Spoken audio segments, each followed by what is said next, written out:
ಎಲ್ರಿಗೂ ನಮಸ್ಕಾರ.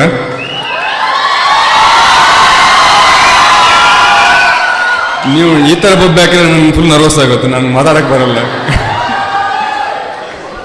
ವೇದಿಕೆಯ ಮೇಲಿರುವ ರೆವರೆಂಡ್ ಫಾದರ್ ವಂದನೀಯ ಲಾರೆನ್ಸ್ ಸರ್ ಅವರೇ, ಡಾಕ್ಟರ್ ಪ್ರಕಾಶ್ ಸರ್ ಅವರೇ, ಸಕೋಕ್ಕ, ಜೀವನ ಜೈನ್ ಅವರೇ, ನನ್ನ ಗುರುಗಳಾದ ಎಲಿಯಾಸ್ ಪಿಂಟು, ನನ್ನ ಮಾರ್ಗದರ್ಶಕರಾದ ಚಂದ್ರರಾಜ್ ಶೆಟ್ಟಿ ಅವರೇ, ವೇದಿಕೆಯ ಮುಂದೆ ಆಸೀನರಾಗಿರುವಂಥ ಹಿರಿಯರು, ಕಬಡ್ಡಿ ಅಭಿಮಾನಿಗಳು, ಹಿತೈಷಿಗಳು, ನನ್ನ ಊರಿನ ಕೈಕಾರದ ಅಭಿಮಾನಿಗಳು, ನನ್ನ ಬಂಧುಗಳು ಇದ್ದಾರೆ, ಆತ್ಮೀಯ ವಿದ್ಯಾರ್ಥಿಗಳೇ, ಎಲ್ರಿಗೂ ಧನ್ಯವಾದಗಳನ್ನು ಹೇಳೋಕ್ಕೆ ಇಷ್ಟಪಡ್ತಾ ಇದ್ದೀನಿ. ಧನ್ಯವಾದ ಹೇಳೋದು ತುಂಬ ಚಿಕ್ಕ ಶಬ್ದ ಆಗ್ಬೋದು, ಆದ್ರೂ ನನ್ನ ಈ ಒಂದು ಕಾರ್ಯಕ್ರಮದಲ್ಲಿ ಭಾಗವಹಿಸಿದ, ಅದು ದರ್ಪ ಸರ್ಕಲ್ನಿಂದ ಇಲ್ಲಿ ತನಕ ನಡ್ಕೊಂಡು ಬಂದಂಥ ಎಲ್ಲರಿಗೂ ಧನ್ಯವಾದಗಳು.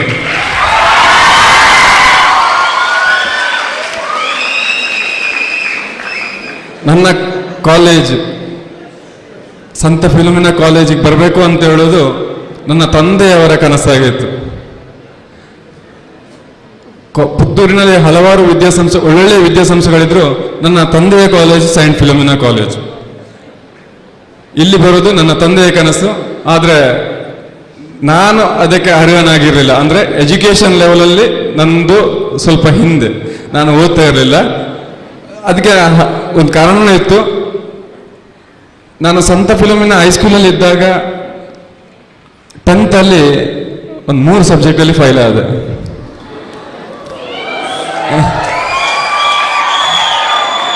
ಅದು ಓದೋದಲ್ಲ, ಮನೆಯಲ್ಲಿ ಸ್ವಲ್ಪ ಪ್ರಾಬ್ಲಮ್ ಇದ್ರಿಂದ. ಅದಕ್ಕೆ ಅಲ್ಲಿಂದ ಕಾಲೇಜಿಗೆ ಬರಬೇಕಾದ್ರೆ, ಸೈಂಟ್ ಫಿಲೋಮಿನಾ ಕಾಲೇಜಿಗೆ ಬರಬೇಕಾದ್ರೆ ಒಂದು ಎಜುಕೇಷನ್ ಇರಬೇಕು, ಇಲ್ಲಾಂದ್ರೆ ಸ್ಪೋರ್ಟ್ಸ್ ಮ್ಯಾನ್ ಆಗಿರಬೇಕು. ಆವಾಗ ಕಾಲೇಜು ಅಂತೂ ಸ್ಪೋರ್ಟ್ಸ್ನಲ್ಲಿ ತುಂಬ ಪೀಕ್ ಇದ್ದ ಟೈಮ್. ಅಲ್ಲಿ ತನಕ ನಾನು ಹೈಸ್ಕೂಲಲ್ಲಿ ಸ್ಪೋರ್ಟ್ಸ್ ಮಾಡಿದವನೇ ಅಲ್ಲ, ಸ್ಪೋರ್ಟ್ಸ್ ಅಂತ ಹೇಳೋಕೆ ಬರದಂಥ ಒಂದು ವಿದ್ಯಾರ್ಥಿ ನಾನು. ಅವಾಗ ನಮ್ಮ ಊರಿನ ಶಿವರಾಮ್ ಅಂತಿದ್ರು, ಅವರು ಇಲ್ಲಿಯ ಓಲ್ಡ್ ಸ್ಟೂಡೆಂಟ್ ಅಥ್ಲೆಟಿಕ್ ಅಲ್ಲಿದ್ರು. ಅವರು ಇಲಿಯಾಸ್ ಪಿಂಟೋ ಸರ್ ಹತ್ರ ಬಂದ್ಬಿಟ್ಟು ನಮ್ಮ ಊರ್ದೊಂದು ಜವನೆಯಲ್ಲಿ ವೆಯ್ಟ್ ಲಿಫ್ಟಿಂಗ್ ಒಂದು ಬಂದಿರು. ವೆಯ್ಟ್ ಲಿಫ್ಟಿಂಗ್ ಅಂದ್ರೆ ಏನು ಅಂತಲೇ ಗೊತ್ತಿಲ್ಲ ನನಗೆ, ನಿಜವಾಗ್ಲು ಸ್ಪೋರ್ಟ್ಸ್ ಅಂತಲೇ ಏನು ಅಂತ ಹೇಳಿ ಗೊತ್ತಿಲ್ಲದ ನಾನು ಶಿವರಾಮ್ ನಾಯ್ಕ ಅವರ ಒಂದು ಇದರಲ್ಲಿ ಇಲಿಯಾಸ್ ಪಿಂಟೋ ಅವರನ್ನು ಬೀಟ್ ಮಾಡಿದ್ರು. ಹಿಂಗೆ ನಾನು ಸ್ಪೋರ್ಟ್ಸ್ ಮಾಡೋದವನಿಗೆ ಇಲ್ಲಿ ಜಾಬ್ ಕ್ಲಾಸಿಗೆ ಹೆಂಗೆ ಅಡ್ಮಿಷನ್ ಮಾಡ್ತಾರೆ ಫಸ್ಟ್ PUC ಅಂತ ಹೇಳ್ಬಿಟ್ಟು, ನಾನು ಶಿವರಾಮಣ್ಣ ಹೇಳ್ತೇನೆ, ನಮ್ಗೆ ಏನು ಅಂತಲೇ ಗೊತ್ತಿಲ್ಲ, ಏನು ಮಾಡಬೇಕು ಅಂತ. ನೀನೇನು ಮಾತಾಡ್ಬೇಡ, ನೀನು ಹಿಂದೆ ಬಂದು ನಿಂತ್ಕೊ ಅಂತಂದ್ರು. ಸರ್ ಹತ್ರ ಬಂದು ಫಸ್ಟ್ ಪರಿಚಯದಲ್ಲಿ ಆಯಿತು, ಅವ್ರಿಗೆ ಅಂದಾಜಾಗಿರ್ಬೋದು ಇವನು ಸ್ಪೋರ್ಟ್ಸ್ ಮ್ಯಾನ್ ಅಲ್ಲ ಅಂತ ಹೇಳ್ಬಿಟ್ಟು. ಬಟ್ ಏನೋ ನನ್ನ ಮೇಲಿದ್ದ ಒಂದು ನನ್ನ ಋಣನ ಏನೋ, ಸೈಂಟ್ ಫಿಲೋಮಿನಾ ಕಾಲೇಜಲ್ಲಿ ನನಗೆ ಫಸ್ಟ್ PUCಗೆ ದಾಖಲಾತಿ ಆಯಿತು. 1 ವರ್ಷ ವೆಯ್ಟ್ ಲಿಫ್ಟರ್ ಆಗಿ ಸೇರಿಕೊಂಡವನಿಗೆ ಸ್ಪೋರ್ಟ್ಸ್ ಮಾಡೋದು ಅನಿವಾರ್ಯವಾಯಿತು. ವೆಯ್ಟ್ ಲಿಫ್ಟಿಂಗ್ ಮಾಡ್ತಾ ಇದ್ದೆ ಪ್ರಾಕ್ಟೀಸ್. ನಮ್ಮ ಹಿರಿಯ ವೆಯ್ಟ್ ಲಿಫ್ಟರ್ಸ್ ಇದ್ರು, ಮತ್ತೆ ನಮ್ಮ ಕೋಚ್ ಆಗಿ ವಿಶ್ವನಾಥ್ ಸರ್ ಇದ್ರು. ಅವ್ರ ಜೊತೆ ಪ್ರಾಕ್ಟೀಸ್ ಮಾಡಿಕೊಂಡು ಮನೆಗೆ ಹೋಗ್ಲಿಕ್ಕೆ ಇದ್ದಿದ್ದು ಒಂದೇ ಬಸ್, 5 ಗಂಟೆಗೆ ಪಾನಾಜೆ ಬಸ್ ಮಿಸ್ ಆಗ್ತಾ ಇತ್ತು. ನಮ್ಮ ಅಶ್ವಥನ್ನ ಮತ್ತೆ JP ಅನ್ನ ಅಂತಿದ್ರು, ಅವರ ಬೈಕಲ್ಲಿ ಹೋಗ್ತಾ ಇದ್ದೆ. ದುಡ್ಡಿರ್ಲಿಲ್ಲ, ತಂದೆ KSRTC ಡ್ರೈವರ್ ಆಗಿದ್ರು, ಆದ್ರಿಂದ ಬಸ್ ಪಾಸ್ ಫ್ರೀ ಸಿಕ್ತಿತ್ತು ನಮಗೆ ಬಸ್ಸಲ್ಲಿ ಓಡಾಡುವಂಥ. ಮತ್ತು ಆ ಬಸ್ ಮಿಸ್ ಆದರೆ ಬಸ್ ಇರಲಿಲ್ಲ ನಮ್ಮ ಊರಿಗೆ, ಕೈಕಾರೆ ಪಾನಾಜಿಗೆ ಹೋಗುವಂಥದ್ದು. ಅವಾಗ ಬೈಕಲ್ಲಿ ಹೋಗ್ತಾ ಇದೆ. ಸಡನ್ ಆಗಿ ನಮ್ಮ ಕಾಲೇಜಿನ ಡಿಗ್ರಿ ತಂಡ ಪ್ರಾಕ್ಟೀಸ್ ಮಾಡ್ತಾ ಇತ್ತು ಕಬಡ್ಡಿ ಗ್ರೌಂಡಲ್ಲಿ. ಅದನ್ನು ನೋಡ್ಬಿಟ್ಟು ನೀನು ಬಾ ಅಂತ ಪ್ರಾಕ್ಟೀಸಿಗೆ ನನ್ನ ಸೀನಿಯರ್ಸ್ ಏನು ಕಬಡ್ಡಿ ಆಟಗಾರರಿದ್ರು ಅವರು ಕರೆದ್ರು. ಅದೇ ಟೈಮಲ್ಲಿ ಮೊಹಮ್ಮದ್ ಹಬೀಬ್ ಅವರು ಕೋಚ್ ಆಗಿದ್ರು. ಅಲ್ಲಿ ಹೋಗಿ ಆಡಿದೆ, ಕಬಡ್ಡಿ ಆಡೋಕ್ಕೆ ಸ್ಟಾರ್ಟ್ ಮಾಡಿದೆ. ವೆಯ್ಟ್ ಲಿಫ್ಟಿಂಗ್ ಸ್ವಲ್ಪ ಹಿಂದೆ ಹೋಯಿತು. ಕಬಡ್ಡಿ ಆಡಿ ಅವ್ರ ಜೊತೆ ಚೆನ್ನಾಗಿ ಆಡಿಕೊಂಡು ಸೆಕೆಂಡ್ PUCಯಲ್ಲಿ ನಾನು ನ್ಯಾಷನಲ್ ಲೆವೆಲ್ಗೆ ಸೆಲೆಕ್ಷನ್ ಆದೆ. ನಮ್ಮ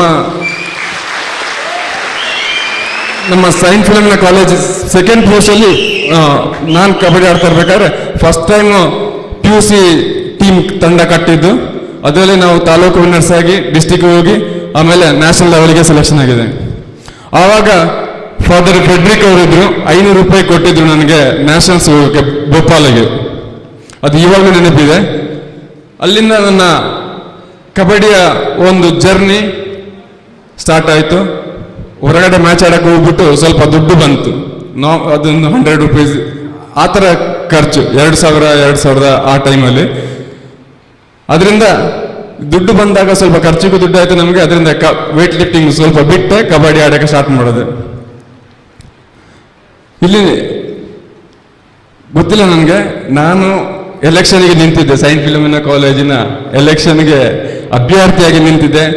ಆವಾಗ ಒಂದು ಸ್ಪೀಚು ಮಾಡಿದೆ, ಅದಕ್ಕೆ ಫುಲ್ ಪ್ರಿಪೇರ್ ಆಗಿದೆ. ಇವತ್ತು ಏನು ಪ್ರಿಪೇರ್ ಆಗಿಲ್ಲ, ಬಂದು ನಿಂತಿದ್ದೀನಿ. ಇಷ್ಟು ಮಾತಾಡೋಕ್ಕೆ ನನಗೆ ಧೈರ್ಯ ಕೊಟ್ಟಿದ್ದು ಸ್ಪೋರ್ಟ್ಸ್.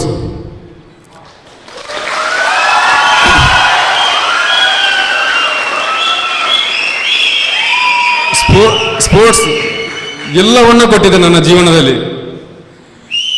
ಇದೇ ಕಾಲೇಜ್ ಗ್ರೌಂಡು, ಈ ವೇದಿಕೆನೂ ಅಷ್ಟೇ. ನನಗೆ ನನ್ನ ಗುರುಗಳಿದ್ದಾರೆ, ಎಲಿಯಾಸ್ ಪಿಂಟು ಇದ್ದಾರೆ, ಅಬೀಬ್ ಇದ್ದಾರೆ. ನನ್ನನ್ನು ಒಂದು ಏನೋ ಗೊತ್ತಿಲ್ಲದ ವ್ಯಕ್ತಿಗೆ ಒಂದು ಬದುಕಿಗೆ ಆಸರೆ ಕಟ್ಟಿಕೊಟ್ಟಂತ ಬ್ಯಾಂಕ್ಗೆ ಒಂದು ದಾಖಲಾತಿ ಮಾಡಿರೋದು ಚಂದ್ರಣ್ಣನವರು. ಕಬಡ್ಡಿ ಅಸೋಸಿಯೇಷನ್ ನಾನಂತಲ್ಲ, ನನ್ನಂತ ಹಲವು ಮಂದಿಗೆ ವಿಜಯ ಬ್ಯಾಂಕ್ ಆಗಲಿ ಅಥವಾ ಇನ್ಯಾವುದೇ ಫೀಲ್ಡಲ್ಲಿ ಒಂದು ನೌಕರಿ ಕೊಡುವಂತ ಕೆಲಸ ಮಾಡ್ತಾ ಇದ್ರೆ ಅದು ಚಂದ್ರಣ್ಣ. ಅವರು ನನ್ನ ಮಾರ್ಗದರ್ಶಕರು. ಅವರು ಏನು ಹೇಳಿದ್ರು ನಾನು ಅದಕ್ಕೆ ರೆಡಿಯಾಗಿರ್ತೀನಿ. ಅವರ ಅದೇ ಒಂದು ಪ್ರೀತಿಯನ್ನು ನನ್ನ ಮೇಲೆ ಇಟ್ಟಿದ್ದಾರೆ. ಅವರಿಗೂ ಋಣಿಯಾಗಿರ್ತೀನಿ. ನಾನು ಇವತ್ತು ಈ ವೇದಿಕೆಗೆ ಬರ್ತೀನ ಇಲ್ವೋ ಅಂತ ನನ್ಗೆ ಗೊತ್ತಿರಲಿಲ್ಲ. ಅಂದ್ರೆ ನಾನು ನಿಮ್ಮ ತರ ಒಂದು ಸಾಮಾನ್ಯ ವಿದ್ಯಾರ್ಥಿಯಾಗಿದ್ದುಕೊಂಡು ಸ್ಪೋರ್ಟ್ಸ್ ಅಲ್ಲಿ ಮಾತ್ರ ಇದ್ದಿದ್ದರಿಂದ ಸ್ಪೋರ್ಟ್ಸ್ ಆದ್ಮೇಲೆ ನಮ್ಮ ಕಾಲೇಜ್ ಜೀವನವೇ ಮುಗಿಯಿತು. ಆಮೇಲೆ ಇಂಥ ಸ್ಟೇಜಿಗೆ ಬರ್ತೀನ ಅಥವಾ ಇಂಥ ಒಂದು ಕಾಲೇಜಿಗೆ ಒಂದು ವಿಸಿಟ್ ಕೊಡುವಂತ ಅವಕಾಶ ಯಾವಾಗ ಬರುತ್ತೋ ಗೊತ್ತಿರಲಿಲ್ಲ. ಕೆಲವು ಸಲ ಈ ಸ್ಪೋರ್ಟ್ಸ್ ಕಬಡ್ಡಿಯಿಂದಾಗಿ ನಾನು ಈ ವಿದ್ಯಾಸಂಸ್ಥೆಗೆ ಭೇಟಿ ಕೊಟ್ಟಿದ್ದೇನೆ, ಪ್ರಾಕ್ಟೀಸು ಮಾಡಿದ್ದೀನಿ, ಹುಡುಗರ ಜೊತೆ ಕಬಡ್ಡಿನೂ ಆಡಿದ್ದೀನಿ, ಇನ್ನೂ ಆಡ್ತಾ ಇರ್ತೀನಿ. ನಮ್ಮಿಂದ ಕಬಡ್ಡಿಗೆ ಏನಾದರೂ ಬೇಕಾದ್ರೆ ನಾವು ಖಂಡಿತವಾಗ್ಲೂ ಅದಕ್ಕೆ ಆಭಾರಿಯಾಗಿರ್ತೀನಿ, ಅವ್ರಿಗೆ ರೆಡಿಯಾಗಿರ್ತೀನಿ.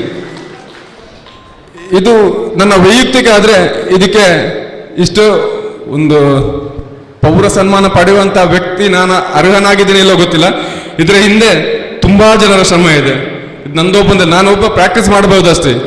ಲಕ್ಕು ಅಂತ ಹೇಳುತ್ತೆ, ಹಿರಿಯರ ಆಶೀರ್ವಾದ ಅಂತಂದಿರುತ್ತೆ. ಅದು ಬೇಕಾದ್ರೆ ನಾವು ಋಣಿಯಾಗಿರ್ಬೇಕು ಇನ್ನೊಬ್ಬರಿಗೆ. ನಮ್ಮ ಅಹಂಕಾರ ಅದೆಲ್ಲ ನಡತೆ, ಅದಕ್ಕೆ ಇದು ಬರಲ್ಲ. ಅದರಿಂದ ನಾನು ಇಲ್ಲಿ ಏನೇ ಇದ್ರೂ ಇದು ನನ್ನೊಬ್ಬನ ಪ್ರಯತ್ನ ಇಲ್ಲ, ನನ್ನ ಹಿರಿಯರ, ನನ್ನ ಗುರು ಹಿರಿಯರ, ನನ್ನ ಹಿತೈಷಿಗಳ ಆಶೀರ್ವಾದದಿಂದ ನಿಮ್ಮ ಮುಂದೆ ಬಂದು ನಿಂತಿದ್ದೇನೆ. ಇಲ್ಲಿಗೆ ಬರಲಿಕ್ಕೆ ನನಗೆ 2000 ಅಂದ್ರೆ ಇವಾಗ ಆಲ್ಮೋಸ್ಟ್ 22 ವರ್ಷದ ಸಾಧನೆ ಇದೆ. ಸ್ಪೋರ್ಟ್ಸ್ ಮ್ಯಾನ್ ಯಾರಿದ್ರೆ ಅವರಿಗೊಂದು ಸ್ವಲ್ಪ ಕಿವಿ ಮಾತು ನಂದು. 20 ವರ್ಷದ ನಂತರ ಬಂದಿಲ್ಲಿ ನಿಂತಿದ್ದೇನೆ. 20 ವರ್ಷ ಮುಂಚೆ ನಾನು ಅಲ್ಲಿ ಪ್ರಾಕ್ಟೀಸ್ ಮಾಡ್ತಾ ಇದ್ದೀನಿ. ಇದು ಇಂದು ನಿನ್ನೆ ಮಾತಲ್ಲ. ಇವಾಗ ನಮ್ಮ ಈ ಫಾಸ್ಟ್ ಲೈಫಲ್ಲಿ ಇವತ್ತು ಆಡಬೇಕು, ನಾಳೆ ಯೂನಿವರ್ಸಿಟಿ ಹೋಗ್ಬೇಕು, ನಾಡಿದ್ದು ಇಂಟರ್ನ್ಯಾಷನಲ್ ಆಡಬೇಕು ಬಂದು ಅಂತ ಹೇಳೋ ಪ್ಲಾನ್ ಇದ್ರೆ ಅದು ಸ್ಪೋರ್ಟ್ಸ್ಗೆ ಸೂಕ್ತವಲ್ಲ. ಅಂತವರು ಸ್ಪೋರ್ಟ್ಸ್ಗೆ ಸೂಕ್ತವಲ್ಲ. ಅದು ಅಂತ ಸಕ್ಸಸ್ ಬರೋದು ಸ್ವಲ್ಪ ಕ್ಷಣಿಕ ಮಾತ್ರ. ನಿಮ್ಗೇನಿದ್ರು ಲಾಂಗ್ ಟರ್ಮ್ ಪ್ಲಾನ್ ಇದ್ರೆ ನಿಮ್ಮ ಹಾರ್ಡ್ ವರ್ಕ್, ಡೆಡಿಕೇಶನ್, ಡಿಸಿಪ್ಲಿನ್, ನೀವು ಆಡ್ತಿರುವಂತ ಸ್ಪೋರ್ಟ್ಸಿನ ಬಗ್ಗೆ ನಿಮಗೆ ಪ್ರೀತಿ ಇದ್ರೆ ನಿಮ್ಮನ್ನ ಖಂಡಿತ ಸಕ್ಸಸ್ಫುಲ್ ಲೈಫ್ ಆಗಿ ಒಂದು ಸಕ್ಸಸ್ಫುಲ್ ಮನುಷ್ಯನಾಗಿ ಅದು ಮುಂದೆ ತರುತ್ತೆ. ನಾನು ಕಬಡ್ಡಿ ಆಡ್ತಾ ಇರ್ಬೇಕಾದ್ರೆ ಏನು ಪ್ಲಾನ್ ಇರಲಿಲ್ಲ. ಆಡಬೇಕು, ಬ್ಯಾಂಗ್ಳೂರು ಯೂನಿವರ್ಸಿಟಿ ಆಡಬೇಕು, ಆಮೇಲೆ ನೋಡೋಣ ಅಂತ. ಪೊಲೀಸಲ್ಲೂ ಇದ್ದೆ. ಪೊಲೀಸಲ್ಲೂ ಒಳ್ಳೆಯ ಕೋಚ್ಗಳ, ಒಳ್ಳೆಯ ಅನುಭವ ಇರುವಂಥ ಆಟಗಾರರ ಮಾರ್ಗದರ್ಶನ ಸಿಕ್ತು. ಕಾಲೇಜಲ್ಲಿ ಕಬಡ್ಡಿ ಆಡಿದ್ದು ಅಭಿಭವ ಅವರ ಜೊತೆ ಬರೀ ಪ್ರಾಕ್ಟೀಸ್ ಮಾತ್ರ ಅಭಿಬಿ ಕೋಚರು. ನಮ್ಮ ಒಂದು ಮೈನ್ ಡ್ರಾಬ್ಯಾಕ್ ಏನಂದ್ರೆ ಕಬಡ್ಡಿ ಅಥವಾ ಇನ್ಯಾವುದೇ ಸ್ಪೋರ್ಟ್ಸ್ 1 ತಿಂಗಳು ಮ್ಯಾಚ್ ಇದ್ದಾಗ ಮ್ಯಾಚ್ಗಿಂತ ಮುಂಚೆ ಸ್ವಲ್ಪ ದಿನ ಪ್ರಾಕ್ಟೀಸ್ ಮಾಡ್ತೀವಿ, ಆಮೇಲೆ ಬಿಟ್ಬಿಡ್ತೀವಿ. ಕಾಂಪಿಟೇಷನ್ ಆಯಿತು ಬಿಟ್ಬಿಡ್ತೀವಿ, ಆಮೇಲೆ ಆಡೋದು ನೆಕ್ಸ್ಟ್ ಸೀಸನಿಗೆ, ಅಂದರೆ ನೆಕ್ಸ್ಟ್ ಯಾವಾಗ ಮ್ಯಾಚ್ ಇರುತ್ತೋ ಆವಾಗ. ಆ ಥರ ಸ್ಪೋರ್ಟ್ಸ್ ಮಾಡಿದರೆ ಖಂಡಿತವಾಗ್ಲೂ ಇತ್ತೀಚಿನ ದಿನಗಳಲ್ಲಿ ಅದು ಆಗಲ್ಲ. ಯಾಕಂತ ಹೇಳಿದ್ರೆ ಇವಾಗ ತುಂಬ ಫೈಟ್ ನಡೀತಾ ಇದೆ ನಮ್ಮ ಒಂದೊಂದು ಪ್ಲೇಸಿಗೂ.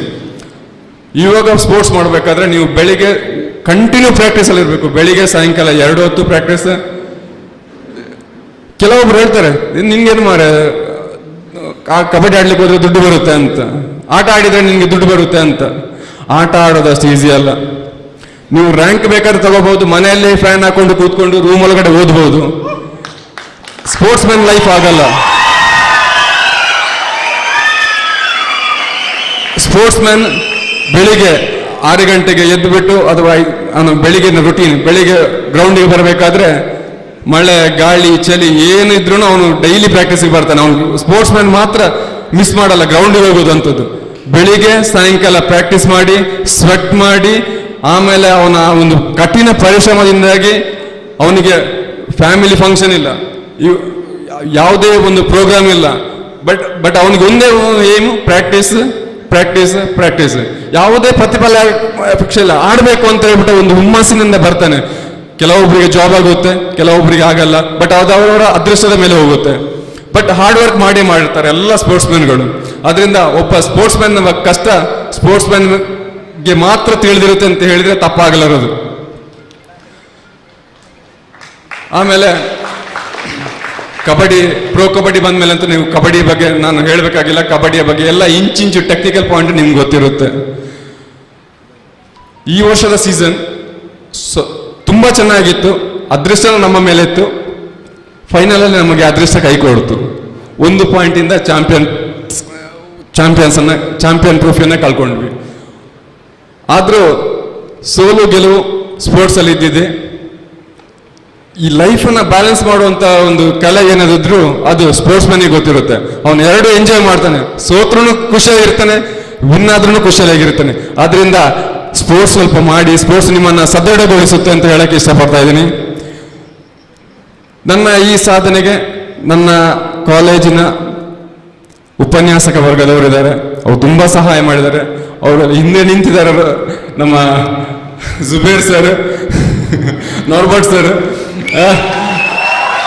ಕೆಲವೊಬ್ಬರ ಹೆಸರು ಇಲ್ಲಿ ನಿಂತಿದ್ರೆ ಗೊತ್ತಾಗುತ್ತೆ. ತುಂಬಾ ಜನ ಇದ್ದಾರೆ ಸರ್, ಅವರಂತಲ್ಲ. ನಮ್ಮ ಸುಖದೀಪ್ ಪ್ರಭು ಸರ್ ಇದ್ರು, ನಮ್ಮ ಇಕನಾಮಿಕ್ಸ್ ಲೆಕ್ಚರ್ ಇದ್ರು, ಭಾರತಿ ಮೇಡಮ್ ಇದ್ರು. ತುಂಬಾ ಜನ ಸ್ಪೋರ್ಟ್ಸ್ಗೆ ಅವಾಗ ಸಪೋರ್ಟ್ ಮಾಡ್ತಾ ಇದ್ರು. ಆದ್ರೆ ಸ್ಪೋರ್ಟ್ಸ್ ಅಲ್ಲಿ ಇದ್ರು ನಾವು ಕ್ಲಾಸ್ ಮಿಸ್ ಮಾಡಿಲ್ಲ, ಕ್ಲಾಸಿಗೆ ಹೋಗ್ತಾ ಇದ್ದೀವಿ.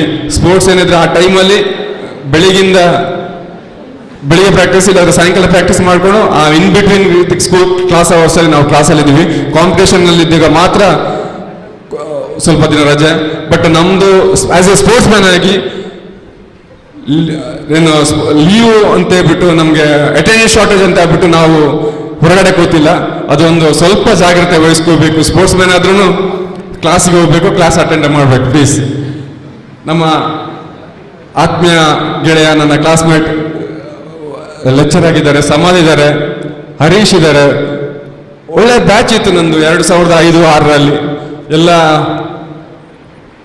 ಅವರ ಪ್ರೀತಿಯ ಪಚ್ಚುವಾಗಿ ನನ್ಗೆ ಏನಿದ್ರು, ಏನೇ ಸಪೋರ್ಟ್ ಇದ್ರು, ನನ್ನ ಕಾಲೇಜಿನ ಕ್ಲಾಸ್ನ ಫ್ರೆಂಡ್ಸ್ ತುಂಬಾ ಸಪೋರ್ಟ್ ಮಾಡಿದ್ರು. ಅವರೆಲ್ಲ ನೆನೆಸ್ಕೊಳ್ತಾ ಇದ್ದೀನಿ. ಗೊತ್ತಿಲ್ಲ ಜಾಸ್ತಿ ಮಾತಾಡ್ತಾ ಇದ್ದೀನಿ ಇಲ್ವ ಅಂತ ಗೊತ್ತಿಲ್ಲ, ಬಟ್ ಸ್ವಲ್ಪ ಮಾತಾಡೋಣ ಅಂತ ಅನಿಸ್ತು, ಅದಕ್ಕೋಸ್ಕರ ಮಾತಾಡ್ತಾ ಇದ್ದೀನಿ. ಕ್ಯಾಂಟೀನ್ನ ಆನಂದನ್ನ ಸಾಯಂಕಾಲ ಪ್ರಾಕ್ಟೀಸ್ ಹೋಗ್ಬೇಕಾದ್ರೆ ಅವ್ರದ್ದು ಒಂದು ಚಾ ಕುಡಿದು ಪ್ರಾಕ್ಟೀಸ್ ಹೋಗ್ತಾ ಇದ್ದೀವಿ.